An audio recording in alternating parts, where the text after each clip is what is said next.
If looks could kill, you would be dead. Turned to stone with just one glance. This is the myth of Medusa, a monstrous female, feared by all men, on the battlefield and beyond.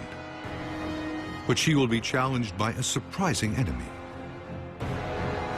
Behind the story lurks a stunning reality. Is Greece's most famous monster inspired by a human corpse? And is her story based on actual science, as seen in our night sky? Discover the hidden meaning behind one of the greatest stories ever told. The hunt for the head of Medusa.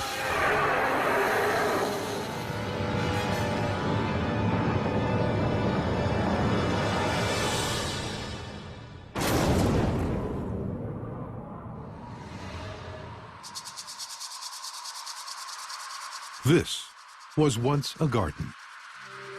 Now, it is a graveyard littered with dead bodies. Each face frozen in a moment of terror.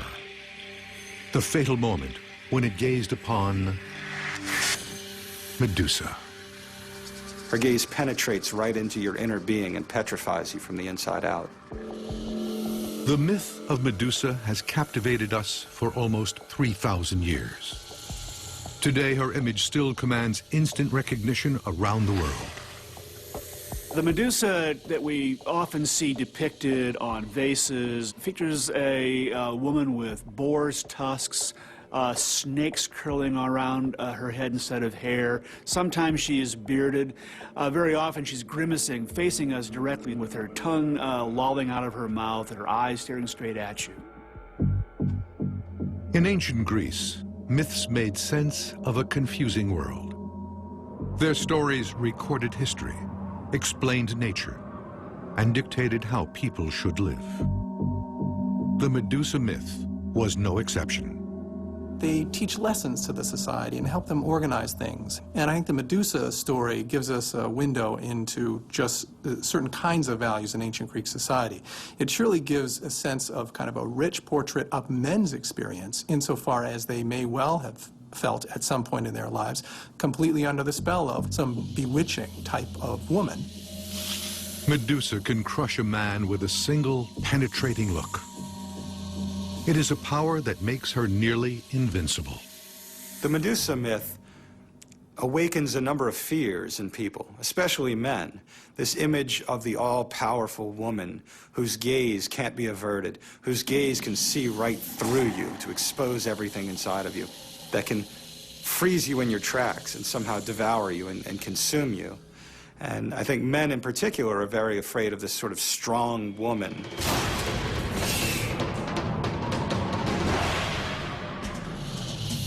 To the ancient Greeks, Medusa's deadly image was one of the most terrifying in all of mythology. But she was not always a monster.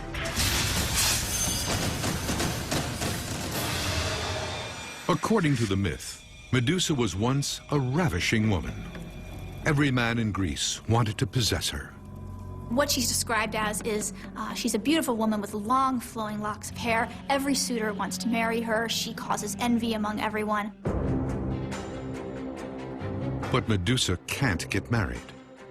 She is a priestess of Athena, the goddess of war, and bound by an eternal vow of chastity.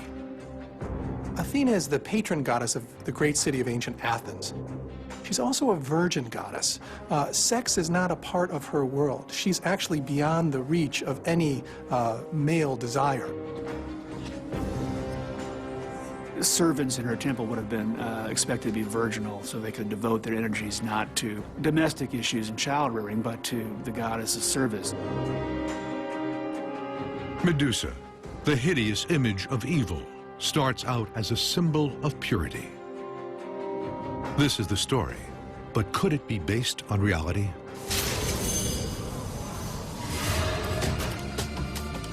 Athena's temple is no myth.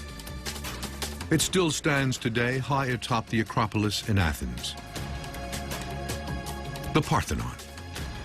In Greek, it means place of the Virgin. When it was completed in 430 BC, it towered over the city of Athens. Any great city should have a great temple. It would be like any city in America having some kind of great sports stadium. So Athens, being the most prominent city in ancient Greece, wanted to have also a temple that befitted its magnificence, and so they created the Parthenon. At the center of the temple stood a colossal statue of Athena, nearly 40 feet high, carved out of ivory and gold. It was one of the most impressive sights in the ancient world.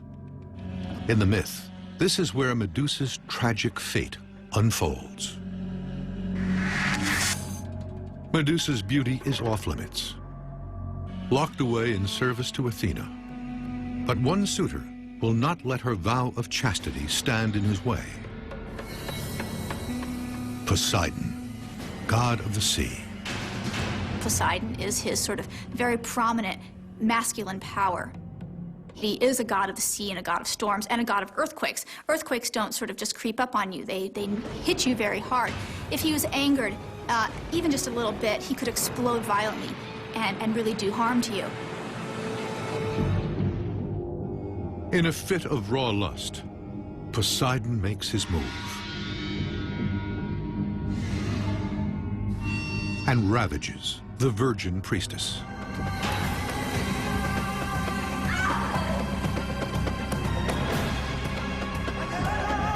He raped her inside of Athena's temple, a sacrilegious act. He stole from her her virginity. Certainly, this would be a crime in any time of the world. Medusa is devastated. Her innocence has been stolen. Her life changed forever.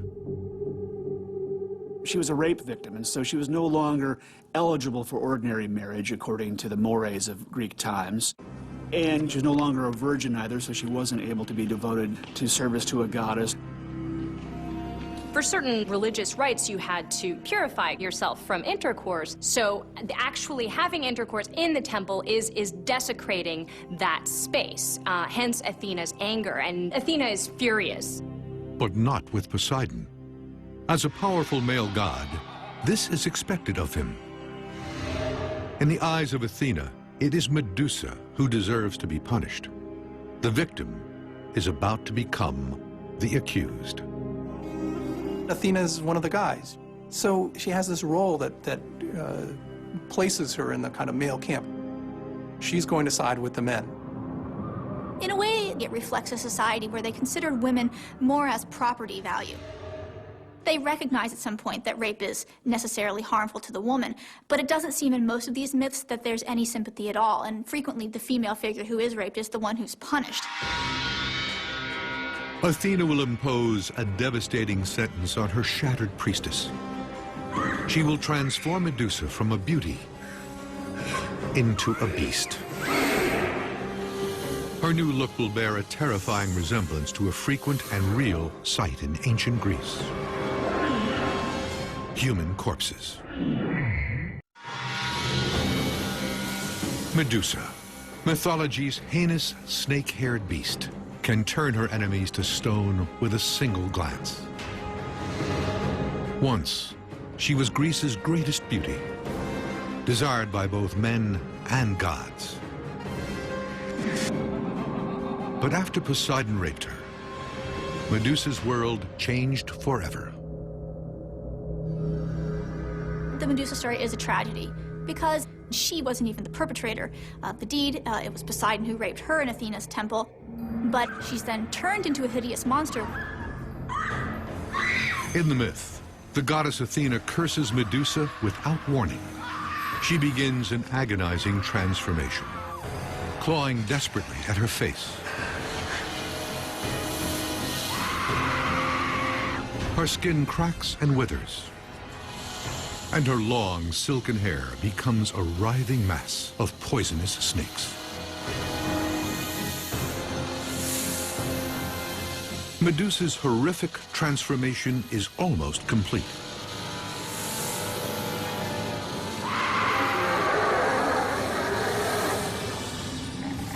But there's one more twist. she's now going to have to undergo the most powerful and most gut-wrenching of all the aspects of her curse. She'll have to be now a person whose very sight turns the looker into stone. It's now going to isolate her from all of human society. Medusa is now no longer going to have any interactions with anyone else. So what Athena has effectively done is consign this poor girl to a kind of solitary confinement for the rest of her life. For the tragic crime of being raped, Medusa has lost her status, her beauty, and her ability to look at anyone without killing them. Now, the final blow. She is banished to a remote and desolate island for life. Medusa is now going to live out this curse for eternity. And for all eternity, things don't really change. All that matters is that her stone garden grows by one every time someone tries to come close to her.